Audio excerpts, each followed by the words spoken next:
సమయం తీసుకోకుండా, ఎందుకంటే ఇంకా 2 మీటింగ్లు పోయేది ఉంది.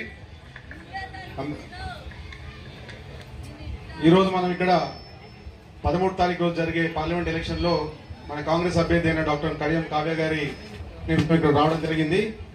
మీకు అందరికీ తెలుసు, గత ఎన్నికల్లో కూడా మనం ఇక్కడ అసెంబ్లీలో ప్రకాష్ రెడ్డి గారు నిలబడ్డప్పుడు మనము మంచి మెజార్టీ ఇచ్చి సార్ని గెలిపించుకున్నాము.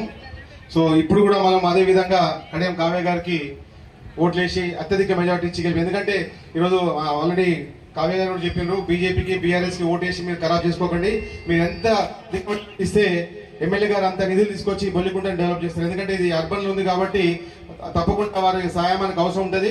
సో వారి నిధులు మనకు అవసరం ఉంటే కనుక మీరు అందరూ కూడా మీ బూత్లలో వేరే ఓట్లు పడకుండా, బీజేపీకి కానీ బీఆర్ఎస్ కానీ పడకుండా అందరూ కూడా కాంగ్రెస్ పార్టీకి ఓట్లు ఇప్పించి అత్యధిక మెజార్టీతో గెలిపించాలని కోరుకుంటాను. అందరూ ఒకసారి కడియం కావ్య గారికి చేదు గుర్తుగా చెప్పాలి. కడియం కావ్య గారికి, కడియం కడియం వినవట్లేదమ్మా, కడియం కడియం కడియం చేతి గుర్తుకే, చేతి గుర్తుకే. జై కాంగ్రెస్.